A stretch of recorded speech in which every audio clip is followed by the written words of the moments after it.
Olá, queridos irmãos, graça e paz. É uma alegria muito grande estar aqui mais uma vez ministrando a nossa EBD digital. Hoje nós estamos terminando a nossa revista Palavra de Paz, a edição de número 16, tá? Hoje é a lição 13. Então nós hoje estaremos encerrando essa revista, mas semana que vem nós estaremos com uma nova revista, já focada no momento em que estamos vivendo, da pandemia. Tá bem interessante a revista. Eu queria informar para os irmãos que a igreja já começa a traçar os seus caminhos para retomarmos as atividades.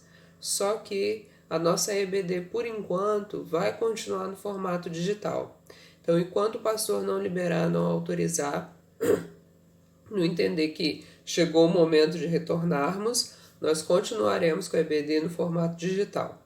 Eu já aproveito a oportunidade para agradecer os irmãos que estão se dispondo a estar gravando as aulas, a estar ministrando essas aulas, né? Os irmãos continuarão conosco.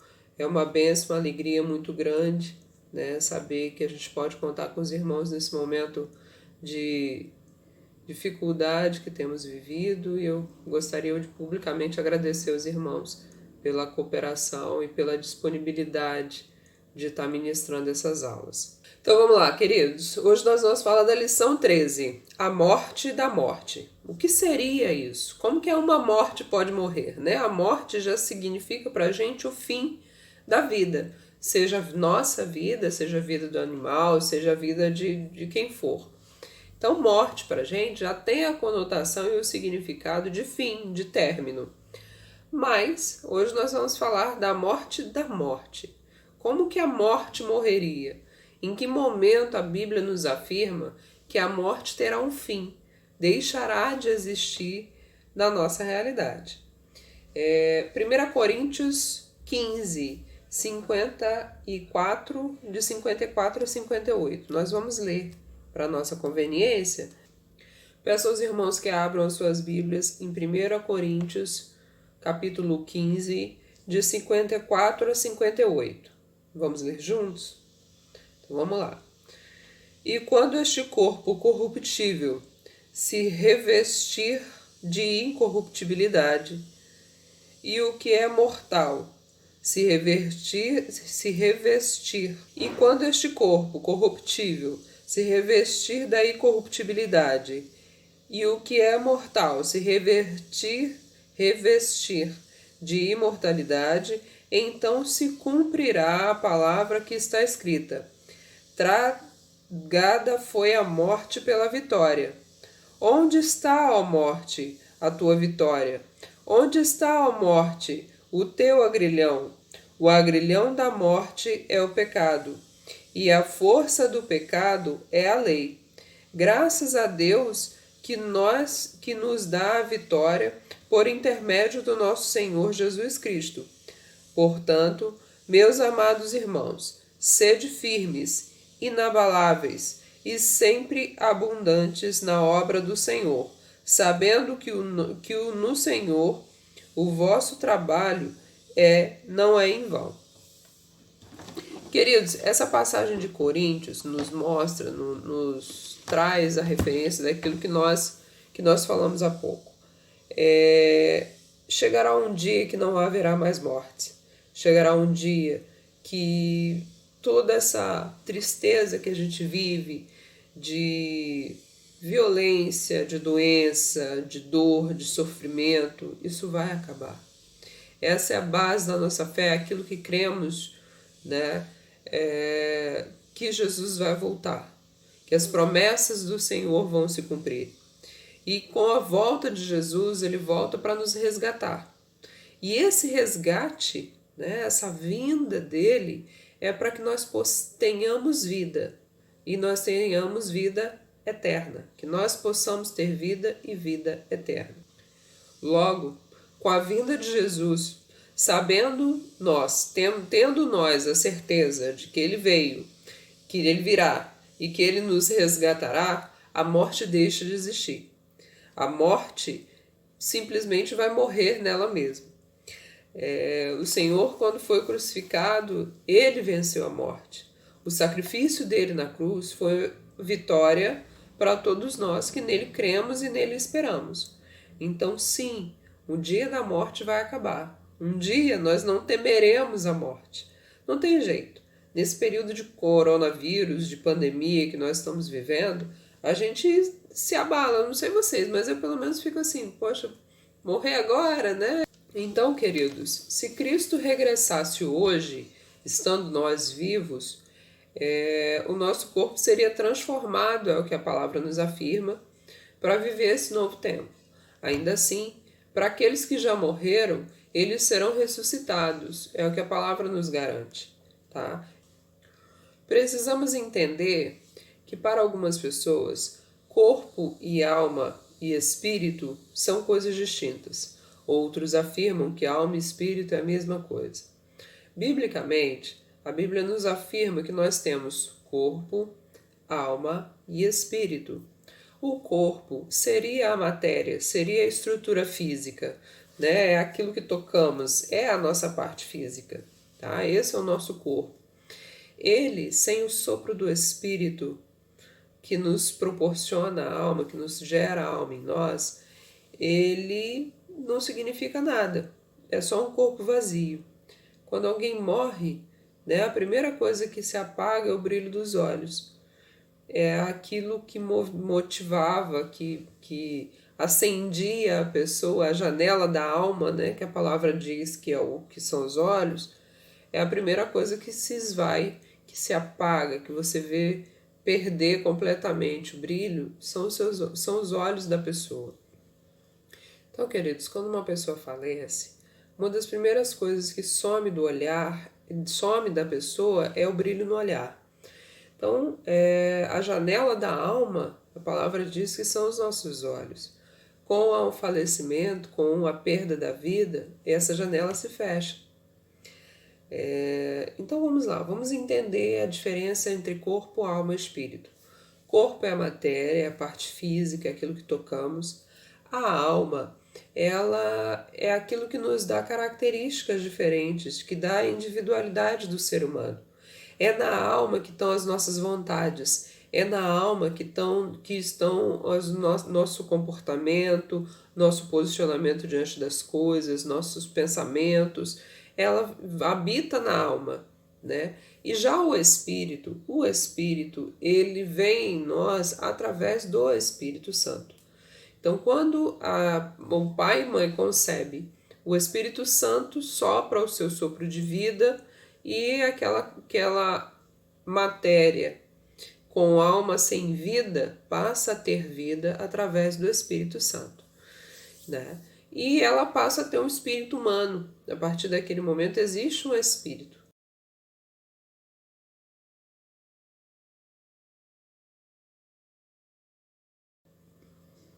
Então vamos lá, querido, recapitulando.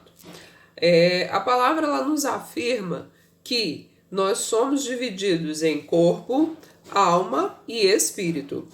O corpo é a matéria, a estrutura física, e quando o Senhor sopra o seu fôlego de vida nas narinas de Adão, por exemplo, que é a referência que nós tínhamos ali um boneco, um simples matéria ali desenhada, como a gente brinca na beira-mar, faz um bonequinho, as crianças fazem um castelinho de areia, era simples, algo sem vida, algo morto ali. E a partir do momento que o Senhor sopra o fôlego de vida nas narinas daquele boneco, é onde se forma a alma dele dentro daquele boneco e passa-se a ter Adão. Passa-se a existir Adão. Então, queridos, aquilo que você é, aquilo que te faz ser humano, que te tem características individuais, é o próprio sopro de vida em você que te faz ser um ser vivo, é o que te faz respirar. A partir do momento que o fôlego de vida do Senhor é retirado de você, sai de você e retorna ao Pai, você perde a sua vida e passa a ser pura e simplesmente matéria. Então veja bem, 1 Tessalonicenses, abre a sua Bíblia lá por favor, 1 Tessalonicenses, capítulo 5, versículo 23. O mesmo Deus da paz vos santifique em tudo, e o vosso espírito, alma e corpo sejam conservados íntegros e irrepreensíveis na vinda do nosso Senhor Jesus Cristo. Ou seja, a palavra nos diz que nós somos divididos em corpo, alma e espírito. Por que eu estou dizendo isso? Que existem pessoas que sustentam que não existe essa divisão, que as pessoas, que não existe espírito, que não existe alma, mas sim, a palavra nos afirma que existe essa diferença, tá? Hebreus 4:12.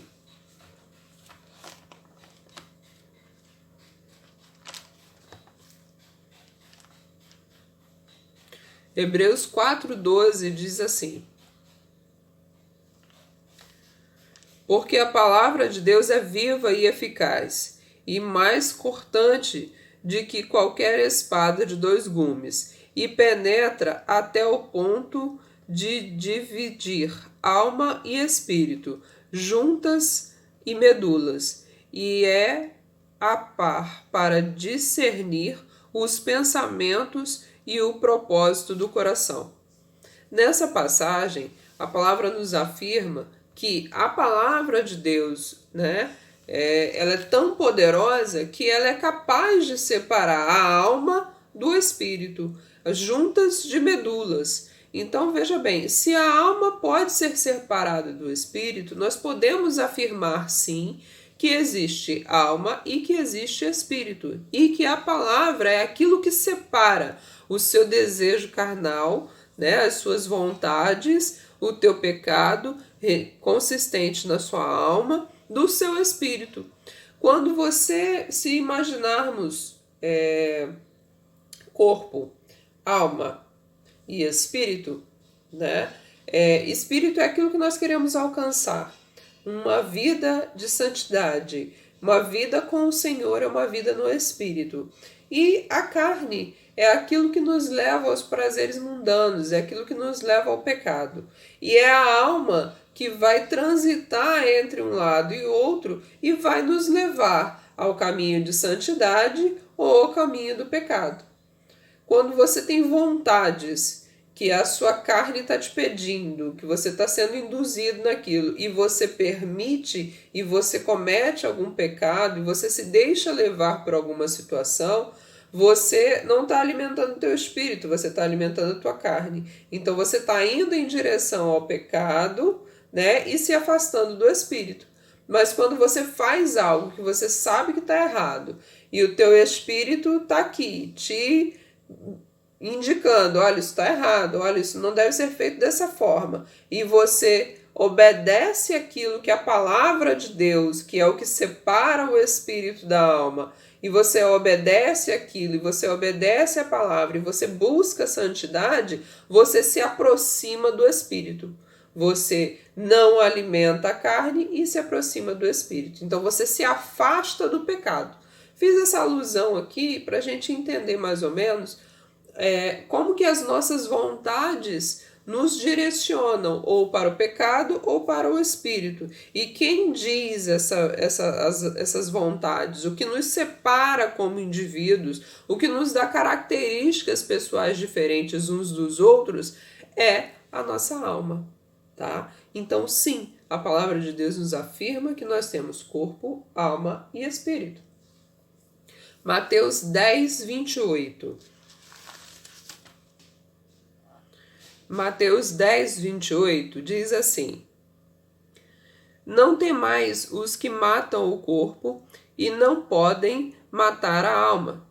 Temei antes aquele que pode fazer perecer no inferno tanto a alma como o corpo.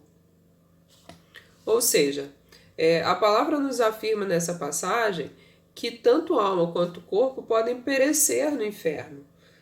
E quem determina isso? Quem julgará isso? Quem dirá isso?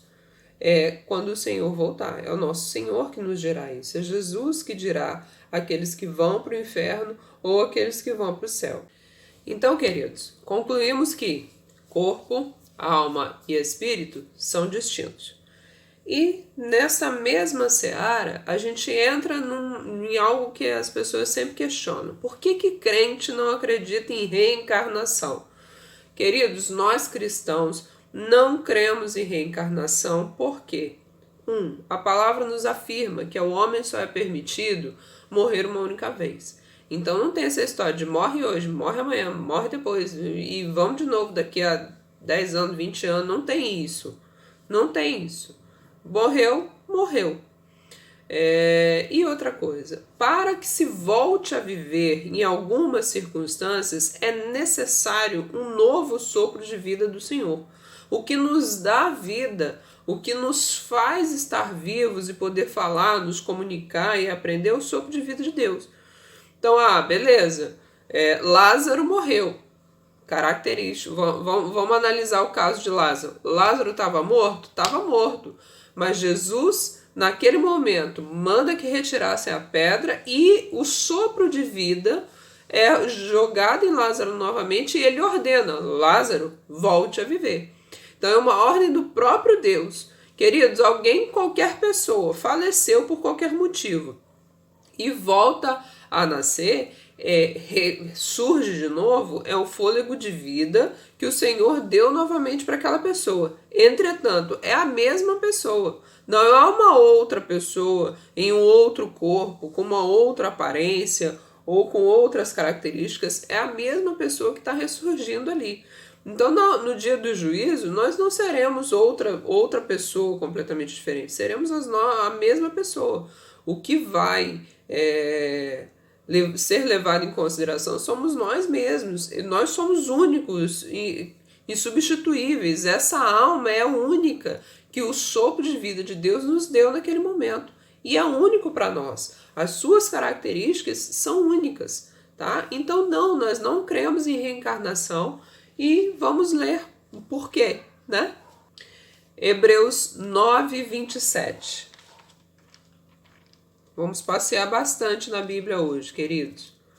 Hoje, se Deus quiser, vai ser uma escola um pouco mais rápida, né? Mas mesmo assim nós vamos ler bastante para reforçar aquilo que nós estamos sustentando aqui.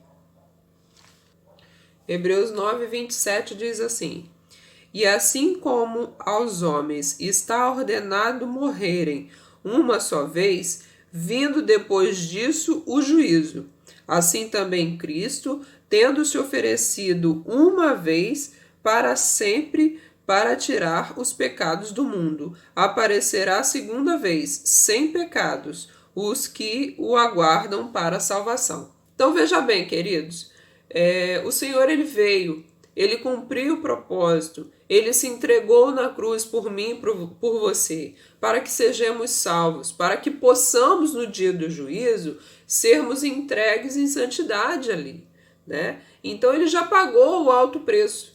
O preço para que nós pudéssemos ressurgir no dia do juízo, ele já pagou. E é o que essa passagem nos afirma, que a nós só é dado o direito de morrer uma vez. Depois disso, é só no dia do juízo que a gente vai ressurgir e quem estiver vivo, o corpo vai ser transformado e quem já está morto quando Jesus vier, vai ser ressuscitado, vai renascer de novo, mas não vai renascer de novo como uma outra pessoa, é a mesma pessoa que vai levantar ali e ali o Senhor vai abrir o livro da vida. Amém? Aquilo que falávamos lá. Em Gênesis 2, capítulo 2, versículo 7, desculpa. Gênesis 2, capítulo 2, versículo 7, diz assim: Então formou o Senhor Deus ao homem do pó da terra, e lhe soprou nas narinas o fôlego de vida. E o homem passou a ser alma vivente. Então, a alma vivente só passou a surgir a partir do fôlego de vida dado por Deus. Queridos, a morte, ela surgiu como uma maldição a partir do pecado original. Então, lá no Éden, quando Adão e Eva pecaram, surgiu a morte em consequência do pecado. E isso está em Gênesis 3, se os irmãos tiverem curiosidade de ler. Então, em Gênesis 3, vem essa narrativa sustentando que a morte vem como uma consequência do pecado e uma maldição. Em Apocalipse 22, versículo 3, diz assim: Nunca mais haverá qualquer maldição.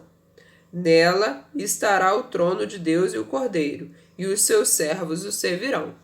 Ou seja, se a morte é uma maldição, a partir do momento que o Senhor retornar e sentar no seu trono de glória, a morte deixará de existir. A morte vai morrer. A morte vai deixar de ser uma consequência do pecado. A morte vai deixar de ser passível para um corpo vivente, né? Porque assim nos garante a palavra. E é assim que será, e é nisso que nós cremos. E quando o Senhor retornar e sentar no seu trono de glória, abrir o livro da vida e vier o dia do juízo, não haverá mais maldição, não haverá mais mortes, não haverá mais pranto, mas ranger de dentes, não haverá mais temores, né? Será o cumprimento da promessa do Senhor para nós. Será a certeza de que tudo que vivemos, de tudo que o Senhor nos prometeu estará se cumprindo. Muitas vezes nós temos dia a dia a porção da grandiosidade de Deus nas pequenas coisas da nossa vida. E uma delas, e maior delas, querido, se você está me ouvindo agora, se você está vivo, se você está respirando, isso é sopro de vida de Deus dentro de você. O Senhor habita em você, tá? Então isso é um milagre de Deus na sua vida. Rossana, mas eu estou passando por dificuldades, eu tenho enfermidades, existe muita coisa que eu preciso alcançar, que preciso resolver. Amém. O Senhor vai dar o direcionamento, a cura para a sua enfermidade, a certeza que você precisa ter para tomar uma decisão. Isso são os milagres que o Senhor nos proporciona dia após dia. Mas o maior milagre sem dúvida alguma, você estar vivo e você poder servi-lo e você poder adorá-lo, você ter a liberdade em Deus de poder glorificar o nome santo e precioso do Senhor, porque Ele é digno de ser louvado, Ele é digno de ser adorado, Ele te fez, Ele te criou, Ele te formou, a imagem e semelhança dEle, e nós precisamos ter essa certeza no nosso coração. Muitas vezes as coisas do mundo tomam conta da nossa alma de uma forma que a gente não deixa o Espírito Santo de Deus nos orientar, nos guiar, e a gente dá vazão mesmo aos desejos da carne e esquece que o nosso propósito aqui é adorá-lo, é servi-lo, para que no grande dia, no momento certo, nós vivamos isso eternamente, adorando-o, bendizendo, louvando, engrandecendo o nome dele. Queridos, é difícil? Passamos por lutas? Sim, porque Ele nos prometeu. O Senhor Jesus disse que no mundo nós teríamos aflições, mas tem de bom ânimo. Ele venceu o mundo, Ele já venceu a morte. Não vai vencer a morte, Ele já venceu a morte, Ele está vivo. Ele ressuscitou e Ele pagou o alto preço para que eu e você pudéssemos também, um dia, ressuscitar com Ele. Amém? Então, queridos, eu espero que os irmãos tenham entendido, né, a diferença entre corpo, alma e espírito. Espero que os irmãos tenham mais uma vez reforçado aí no seu coração que Jesus está voltando, Jesus virá para nos resgatar como igreja, né? Esse tempo que nós estamos vivendo de pandemia, de isolamento, só vem reforçar essa certeza que a palavra nos sustenta, de que o Senhor voltará e que isso só faz parte do plano dele mesmo, só faz parte dos sinais de que esse tempo nessa terra está se esvaindo, está acabando, né? Qualquer dúvida que os irmãos tiverem, se eu tiver confundido demais, os irmãos podem entrar em contato conosco, vai ser um prazer tentar esclarecer de uma forma mais clara, né? Lembrando de novo aos irmãos, a EBD vai continuar por enquanto no formato digital, até que o pastor autorize que nós possamos fazer presencialmente. Agradeço aos irmãos que estão se dispondo, né? E nós cremos que esse tempo de pandemia vai acabar, está acabando, mas ele é só um dos sinais das dores, né? Creia que o Senhor morreu e ressuscitou para que eu e você tivéssemos vida e vida em abundância, pudéssemos ser salvos, né? Pudéssemos estar ali com Ele naquele grande dia. E sim, a morte deixará de existir quando esse grande dia chegar. Que Deus possa estar te abençoando, que o Espírito Santo de Deus possa estar aí com a tua família, na tua casa, que o Senhor te abençoe, te guarde, te sustente nesse tempo, tá? Nós vamos orar e, em nome de Jesus, nós passaremos esse tempo e em breve estaremos juntos. Para mais umas aulas, para aprendermos um pouco mais do Senhor, mas juntos, perto, faz muita falta, dá muita saudade dos irmãos, de poder estar com os irmãos, mas essa é a forma que nós temos. Então, vai ser um grande tempo, um tempo jubiloso poder voltar a estar com os irmãos. Senhor Deus e Pai, te agradeço, Senhor, te louvo, te bendigo, porque até aqui o Senhor nos ajudou, porque até aqui o Senhor nos sustentou. Te agradeço, Deus, porque nós não somos dignos, mas mesmo assim o Senhor se sacrificou. Mesmo assim o Senhor se entregou naquela cruz. O Senhor ressuscitou. O Senhor está vivo para permitir que nós também possamos estar com o Senhor naquele grande dia. Que nós possamos viver com o Senhor eternamente. Foi o Senhor que permitiu isso. E nós agradecemos, Deus, porque mesmo naturalmente pecadores, mesmo falhos em nós mesmos, mas o Senhor nos permite nos achegar a Ti, nos permite nos aproximar, nos permite, Senhor, nos santificar, limpar de nossos pecados, de nossos erros. No Teu santo manto, no Teu santo sangue, nós nos purificamos, nós nos santificamos. Oh Deus, obrigado por essa permissão. Obrigado por esse acesso, Pai, por esse acesso direto, sem intermediários, sem a necessidade de precisar de sacrifícios, porque o maior sacrifício o Senhor já pagou por nós. Eu te louvo, Deus, pela vida dos meus irmãos. Peço, Pai, que o Teu Espírito Santo esteja com a vida de cada um deles, sustentando, abençoando, livrando do mal. Toma, Senhor, a família de cada uma dessas pessoas que estão assistindo esse vídeo agora. Que Teu Espírito Santo esteja sustentando os lares, protegendo, Pai, livrando do mal, livrando das enfermidades, Deus. Oh, Pai, nós temos notícias de muitos que estão enfermos. Em nome de Jesus nós clamamos, espírito de enfermidade, bata em retirada agora em nome de Jesus, porque nós cremos no Espírito vivo, no Espírito Santo, nós cremos na Tua cura, Deus, sobre a vida de cada um deles. Toma, Senhor, essas famílias, essas vidas em Tuas mãos. Ó Pai, em nome de Jesus, limpa, Senhor, a atmosfera, limpa o ar, Senhor, para que esse vírus, enfim, acabe definitivamente em nome de Jesus.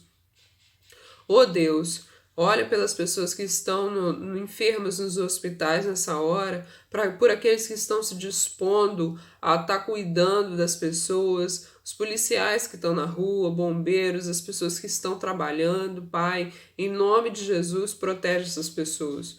Ó Deus, nessa hora eu peço que o Teu Espírito Santo toque na mente das pessoas, que se conscientize, Deus, que tomem cuidado, Pai, porque nós vemos, Senhor, pessoas indo para a rua pelo simples prazer de andar, de passear. Oh Deus, nós sabemos que a cura ainda não veio, mas o Senhor trará em nome de Jesus. Mas ainda assim, Deus, eu peço para que o Teu Espírito conscientize essas pessoas, para que não sejam imprudentes, Pai, que sejam como as virgens prudentes, que se compraram o seu óleo, que estavam ali, né, à espera do Senhor, mas com prudência, com decência, esperando, Pai, aguardando, Deus. Oh Deus, abençoa, Pai, a vida de cada um dos irmãos. Sustenta as suas casas, sustenta as suas despensas, Pai. Nós sabemos que muitas pessoas foram demitidas nesse tempo, em nome de Jesus. Reergue, Pai, a estrutura do país para que oportunidades de emprego surjam, Deus, para que as pessoas não fiquem desamparadas, Pai. E se há alguém precisando de uma mão, de ajuda de alguma forma, Pai, nos guie em direção a essas pessoas em nome de Jesus. Faz de nós, Deus, teu instrumento nesse tempo de sequidão, nesse tempo de falta de amor, Pai. Usa-nos, Deus, como teu instrumento em nome de Jesus. Faz de nós, Deus, faz de nós suas mãos e seus pés, andando por essa terra em todo o tempo. É o que te peço, te clamo em nome de Jesus. Amém. Deus abençoe, queridos. Paz.